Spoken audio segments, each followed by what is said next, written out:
When you think of a luxury car, you wouldn't think of a Kia, would you? Well, this is the new Kia EV9. It is an electric car.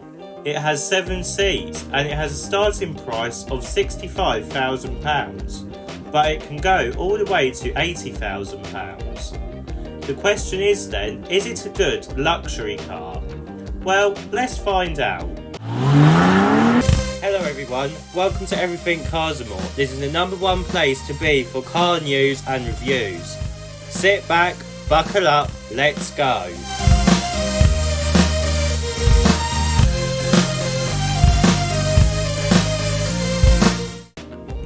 So let's start with the design at the front of the Kia EV9. And to start with, it isn't the best looking EV that I have seen, but it isn't that bad either. It does take some time to get used to, however. We get this big body colour tiger nose grille just like any other Kia, but on this model it is kind of hidden. Either side of the fake grille we do get some LED pixel headlights which look almost concept-like, and lower down we get this big central air vent which looks modern and again concept-like. The bonnet is also quite upright, just like on a Range Rover, which I do quite like. It makes it have a more premium feel to it. Moving round to the side now we get a minimalistic design. We get flush door handles, a big panel of glass and some boxy gloss black wheel cladding around the wheel arches. We also get these cool futuristic designed wheels which helps with aerodynamics. The design overall is modern, which I do like, and it makes the car look quite luxurious. Moving around to the back, and for me it feels a bit plain and boring. It is quite an interesting design though, with its Volvo-like looks. We get a set of tail lights that start from the top of the tailgate and almost go down to the side with an insert into the tailgate. For me this does look like a Volvo, but the tailgate is too plain for me. It would have looked better if the number plate had moved onto the tailgate and had a different, sportier looking bumper.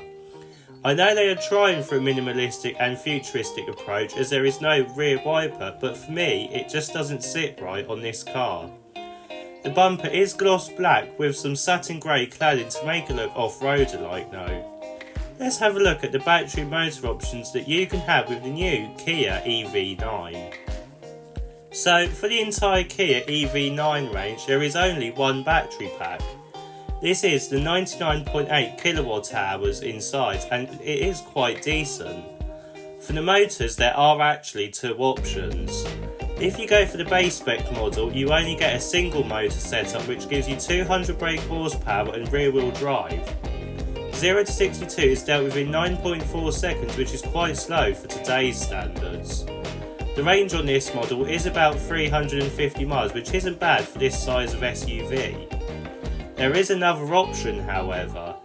For the rest of the lineup, you have a dual motor setup which gives you 4-wheel drive and 378 brake horsepower. This reduces the 0 to 62 time to just 5.3 seconds, which is much better.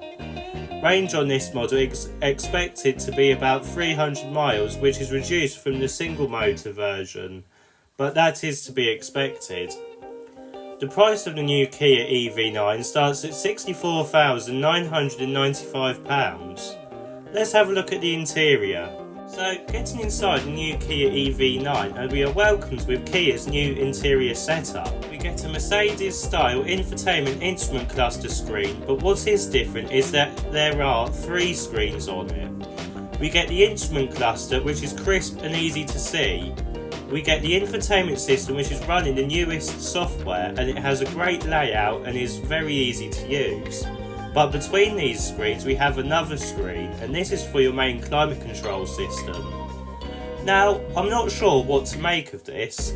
Yes, we do get some physical climate control switches in the middle for the driver and passenger, but if you wanted to change the direction of the fan or turn on or off the air conditioning system and you are the passenger, you will have to ask the driver as it is in between the instrument cluster and infotainment system. The best system that I have used from Kia, which was controversial at the time, is the system that you will find in the Kia Sportage and EV6. This turns the radio switches into the climate control switches, whilst making the dashboard not cluttered with buttons. That setup is easier to use. Below the infotainment system we get this bar that runs along the dashboard and houses the touch-sensitive infotainment system buttons. And below that we do get a set of thin air vents. We don't get a centre console as such that's connected to the dashboard, but we do get an actual centre console in between the seats. The steering wheel is new and is a 4-spoke design, which I am not keen on, but it has the same functionality as other Kia steering wheels. The centre console does have a decent amount of storage and wireless charging. We also get some ambient lighting and the seats are very comfy and premium looking. Talking of seats, let's have a look at the second and third row seats. So, getting into the back, and there is no surprise that there is more than enough legroom and headroom. What I do like though is that you can recline the seats quite a way, and the seats move forward or back quite a way too for the third row. You can even move the front passenger seat from the back if you wanted to. You can also have a 6-seat version which replaces the 3 seats in the middle of the car with 2 captain chairs which actually turn. Let's have a look at the third row. Now, getting into the third row, and I am surprised by the amount of room. If you move the second row into the middle position, then you get a decent amount of legroom for the second row and for you in the back.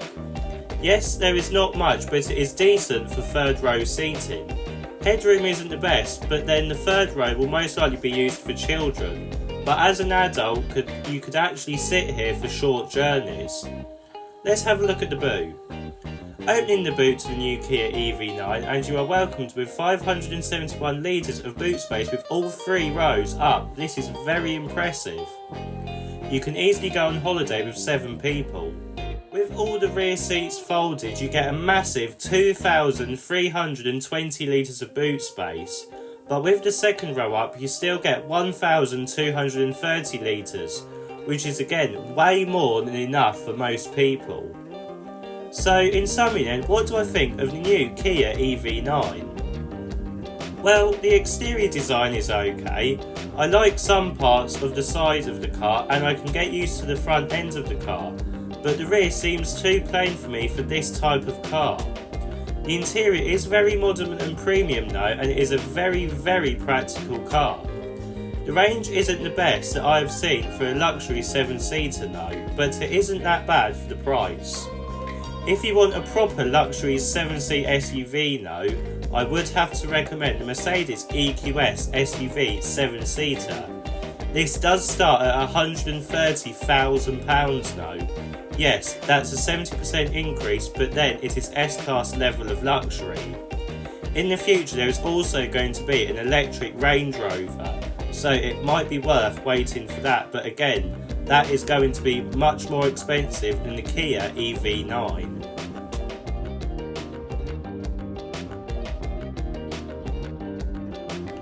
If you like this video, please don't forget to like and subscribe. See you in the next video.